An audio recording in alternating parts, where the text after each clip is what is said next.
Hi అండి. ఎలా ఉన్నారంతా? ఇప్పుడు మహాలయ పక్షాలు జరుగుతున్నాయి కదా.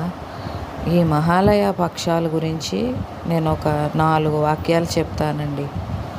నాకు తెలిసింది చెప్తాను, మీరు కూడా వినేసేయండి. ఈ మహాలయ పక్షాలు సంవత్సరానికి ఒక్కసారి వస్తాయన్నమాట. పక్షం అంటే 15 రోజులు. 15 రోజుల పాటు మన పితృదేవతలు ఎవరైతే ఉంటారో వారికి మాత్రమే కేటాయించినటువంటి రోజులు అన్నమాట. ఈ మహాలయ పక్షాల్లో ఈ 15 రోజులు కూడా మన పితృదేవతలు ఎవరైతే ఉంటారో వారు గాలి రూపంలో కిందకి వస్తారంటండి.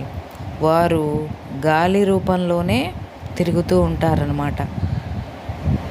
సో అందుకని ఎవరైతే ఎవరి కుటుంబాల్లో పెద్దవారు ఎవరైనా ఉంటే మాత్రం, పితృదేవతలు ఉంటే మాత్రం వారికి తోచినంత సమర్పించండి.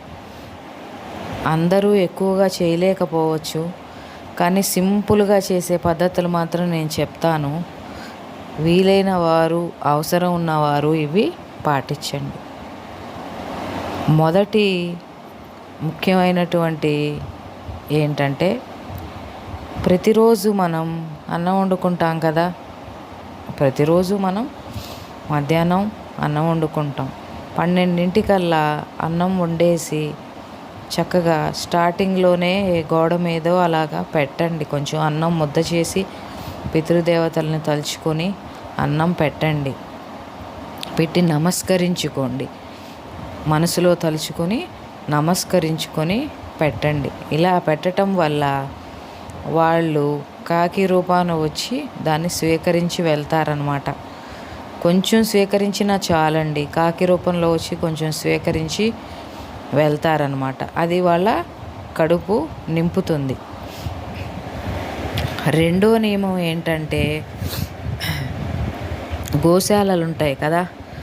గోవులు ఇప్పుడు చాలా చోట్ల ఉంటున్నాయి. అలా ఒక గోశాలకు వెళ్ళి, వీలైనప్పుడు రోజు వెళ్ళమనేం కాదు, కుదిరిన ఒక రోజు మాత్రం గోశాలకు వెళ్ళి అక్కడ కొంచెం గడ్డి అది మన పితృదేవతల పేరు చెప్పుకొని ఆ గోవులకి సేవ చేయండి.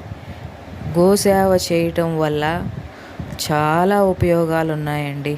ఆ గోసేవ చేయండి. గడ్డి పెట్టటమో ఏదో ఒకటి పెట్టటమో గోసేవ లాంటిది చేస్తే చాలా మంచిదన్నమాట. ఏమీ చేయలేకపోయినా కూడా ఈ గోసేవ చేస్తే మాత్రం మన పితృదేవతలు చాలా శాంతిస్తారట.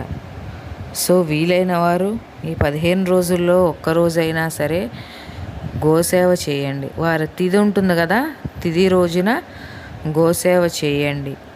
వీలైనప్పుడల్లా కొంచెం అన్నం వండి అట్లా బయట కాకులకి పెడుతూ ఉండండి ఈ 15 రోజులు కూడా. ఇవి చాలా గట్టి నియమాలన్నమాట. ఈ 2 గోసేవ అనేది ఎప్పుడూ మొదటిలోనే ఉంటుందండి. అది ఆ పితృదేవతలు 15 రోజులు కూడా కిందకు వస్తారట. కిందకు వచ్చి ఎవరి కుటుంబంలో పితృదేవతలు అయితే ఉంటారో వాళ్ళ ఇంటి దగ్గర చూరులకి ఏలాడుతూ ఉంటారని చెప్తారు. ఏమన్నా పెట్టండి అని చెప్పి, అన్నం ఏమన్నా పెట్టండి, ఏదో ఒకటి మాకు పెట్టండి అని చెప్పి ఆ 15 రోజులు కూడా కిందకు వచ్చి ఎవరి పితృదేవతలు వాళ్ళ ఇంటి చూరికి వేలాడుతూ ఉంటారో ఆత్రంగా ఏదైనా పెట్టమని అని చెప్తూ ఉంటారనమాట. మహాలయ అమావాస్య దసరా ముందు వస్తుంది.